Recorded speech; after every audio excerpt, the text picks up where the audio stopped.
ने कहा था कि पिछले साल के टूर्नामेंट सिलेक्शन प्रोसेस में इकी उससे बैटल करने नहीं आया था और भाग गया था। अब आगे अगले दिन सिलेक्शन टूर्नामेंट शुरू हो गया, जिसमें स्टेला थर्ड ग्रेड स्टूडेंट मोमोतानी से लड़ रही थी। स्टेला अपने फाइनल अटैक का इस्तेमाल करने वाली थी, लेकिन इससे पहले उसने पूछा कि क्या वो अभी भी लड़ना चाहेगा। तभी मोमोतानी ने हार मान ली और स्टेला पहली राउंड जीत गई। इसके बाद स्टेला नहा रही थी और शिजुकू और एलिस भी बाथरूम में थे। शिजुकू का कहना है कि स्टेला की ओपोनेंट बहुत कमजोर थी, इसलिए वह जीत गई। स्टेला ने जवाब दिया कि हाँ, यह सच है कि मोमोतानी कमजोर था। शिजुकू और एलिस ने भी अपने पहले मैच जीते थे। तभी कगामी बाथरूम के अंदर भागते हुए आई और तस्वीरें लेने लगी। वह इंटरव्यू लेना चाहती थी। स्टेला ने कहा कि ऐसे भागकर अचानक अंदर मत घुसो। दूसरी तरफ इकी किरिहारा के हाल ही के बैटल मैचेस को देख रहा था। उन बैटल्स को देखकर इकी को पिछले साल हुए चीजों के बारे में याद आने लगी। तभी स्टेला पीछे से आई और कहा कि तुम अभी भी उसके मैचेस देख रहे हो। सबसे पहले इकी ने स्टेला को पहली लड़ाई जीतने पर बधाई दी। इसके बाद इकी ने बताया कि वह किरिहारा की फाइटिंग स्टाइल्स को समझने की कोशिश कर रहे थे।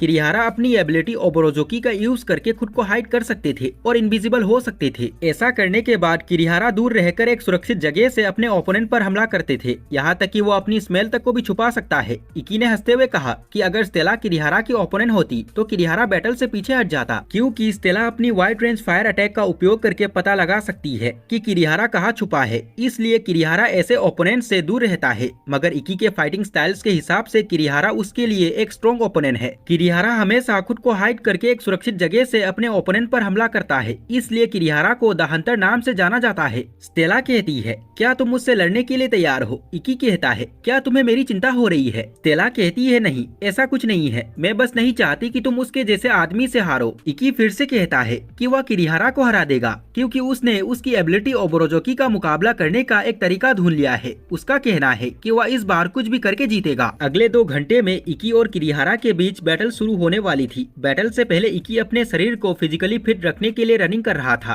तभी एलिस सामने से आया। एलिस इकी और किरिहारा के बीच हुई चीजों के बारे में जानना चाहता था। इकी ने बताया कि पिछले साल कुरोगाने फैमिली के हेड के उस समय के डायरेक्टर के साथ कनेक्शंस थे, जो इकी को एकेडमी से निकालने का कारण ढूंढ रहे थे। इसके बारे में किरिहारा को पता लगा और उसने इकी को उसका ओपोनेंट बनने के लिए कहा। किरिहारा इकी को फंसाने की कोशिश कर रही थी। किरिहारा का कहना है कि अगर बैटल में इकी उसे हरा देगा तो टीचर्स इकी की मदद करेंगे, लेकिन इकी जानता था कि ट्रेनिंग फील्ड से बाहर लड़ना मना है और किरिहारा उसे फंसाने की कोशिश कर रहा है ताकि वह उसे एकेडमी से बाहर करवा सके। इसलिए इकी किरिहारा को मना कर रहा था, मगर किरिहारा अपनी एबिलिटी ओबोरोजुकी का यूज करके इकी को चोट पहुंचाता रहा। मैच अगले 1 घंटे में शुरू होने वाला था। इकी और वे सब ट्रेनिंग फील्ड के बाहर खड़े थे। स्टेला ने इकी से पूछा कि क्या वह मैच शुरू होने तक ऑलरेडी चल रही बैटल्स को देखना चाहता है। इकी ने मना कर दिया। वह वेटिंग रूम में जाकर अपनी लड़ाई पर फोकस करना चाहता था। फिर इकी वेटिंग रूम के एंट्रेंस पर गए। वहाँ इकी से बैटल सिस्टम एआई द्वारा कहा गया कि अगर वो 1v1 बैटल के लिए तैयार है तो अपने डिसीजन के अनुसार नीचे दिए गए बटन पर प्रेस करे। तभी इकी ने बिना कुछ सोचे यस बटन दबा दिया। इसके बाद इकी वेटिंग रूम में एंटर करने वाला था।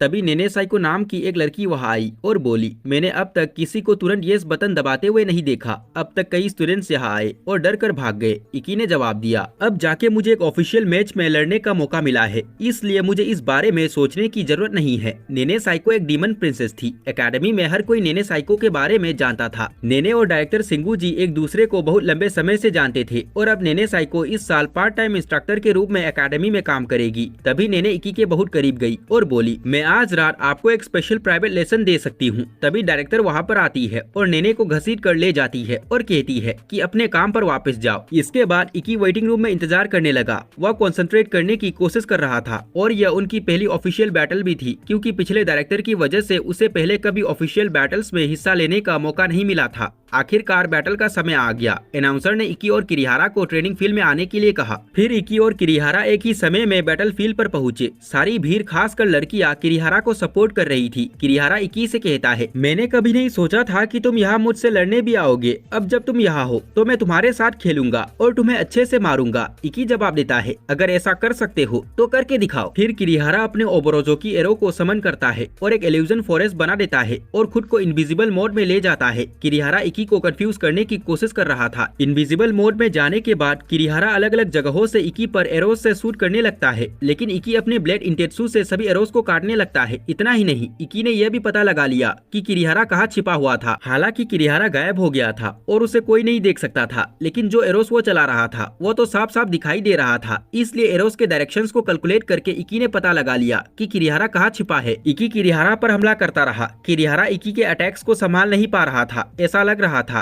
कि इकी ये बैटल आराम से जीत जाएगा, मगर नहीं, किरिहारा वापस गायब हो गया और उसने हंसते हुए कहा कि इस बार मैं खुद बताऊंगा कि एरोस किस तरफ से आएगा। किरिहारा फिर एरोस की दिशा बताने लगा, लेकिन एरोस दिखाई नहीं दे रहे थे, मगर किसी तरह इकी को एरोस लग रही थी। हालांकि किरिहारा अपने एरोस को सभी जगह इनविजिबल नहीं बना सकता है, लेकिन तब भी वो अपने द्वारा बनाए गए इल्यूजन फॉरेस्ट के अंदर एरोस गायब कर सकता है। भीड़ कहने लगी कि हमें पता था कि ऐसा होगा। स्टेला शिजुकू से कहती है कि आखिर इकी ने बैटल स्टार्ट होते ही किरिहारा पर क्यों हमला किया और किरिहारा को पता लगने दिया कि एरोस लोकेशन के थ्रू वह उसे आसानी से ढूंढ सकता है। पहले अटैक करना इकी की स्टाइल नहीं है। इकी पहले तो रुककर ओपोनेंट के अटैकिंग स्टाइल को समझते हैं और फिर बाद में अपनी चाल चलते हैं, मगर यहाँ उसने ऐसा क्यों नहीं किया। पता चलता है कि इकी घबरा गया था। इसके बारे में सोचो कि इकी पिछले 4 सालों से सेम एकेडमी में थे, लेकिन उसे कभी भी ऑफिशियल बैटल्स में लड़ने का मौका नहीं मिला। हालांकि अब उसे लड़ने का मौका मिला है, लेकिन उसने यहाँ तक पहुँचने के लिए जिन चीजों से गुजरा, और अब अगर इकी लड़ाई हार जाते हैं या कुछ गलत कर देते हैं तो उसे कुरोगाने फैमिली का सामना करना पड़ेगा। इसलिए वो घबराए हुए थे। बैटल देख रहे स्टूडेंट्स इकी का मजाक उड़ाने लगे और कहने लगे कि इकी को सिलेक्शन टूर्नामेंट में हिस्सा लेने की अनुमति ही नहीं देनी चाहिए थी। उन सब बातों को सुनकर स्टेला खड़ी हो गई और बोलने लगी, मुंह बंद करो तुम लोग।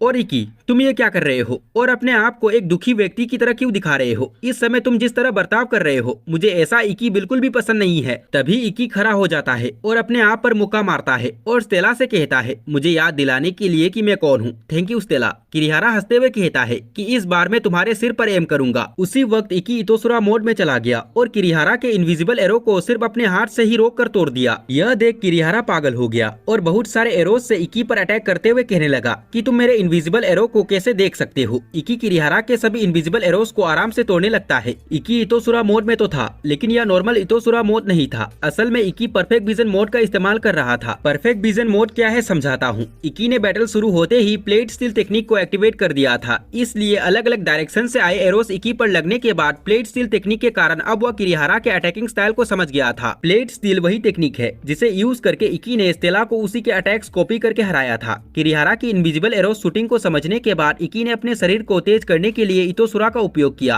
ताकि वह किरिहारा के इनविजिबल एरोस को रोकने के लिए प्लेट स्टील के साथ इतोसुरा मोड के तेज गति का यूज कर सके। जब प्लेट स्टील टेक्निक को इतोसुरा के साथ यूज किया जाता है तो इसे परफेक्ट विजन मोड कहा जाता है। इकी परफेक्ट विजन मोड का यूज करके लाइटनिंग स्पीड से किरिहारा के पास जाने लगता है। किरिहारा मिलियन रेन एरोस का इस्तेमाल करके इकी से कहता है, मुझसे दूर रहो, मेरे पास मत आओ, तुम चीटिंग कर रहे हो। इकी उसके हर एक अटैक को तोड़कर उस पर हमला करने तेजी से जाता है। तभी किरिहारा कहने लगता है, अगर वह ब्लेड मुझे लगी तो मैं मर जाऊंगा। किरिहारा डर के मारे कहने लगता है, हम दोस्त है ना, तुम मुझे नहीं मारोगे ना। तभी इकी तेजी से जंप करके किरिहारा के पैरों के बीच इंटेत्सु से वार करता है और कहता है, उप्स, मैं अपने टारगेट से 1 मिलीमीटर चूक गया, मुझे अभी भी और ट्रेनिंग करनी होगी। डर के मारे किरिहारा बेहोश हो गया। इसी के साथ इकी ने अपनी पहली लड़ाई जीत ली। जो स्टूडेंट्स इकी के बारे में बुरी बातें कर रहे थे वे अचानक उसके लिए तालियां बजा रहे थे। इकी फिर पीछे मुड़ा और स्टेला को देखकर मुस्कुराया और नीचे गिर पड़ा। यहाँ पे समाप्त।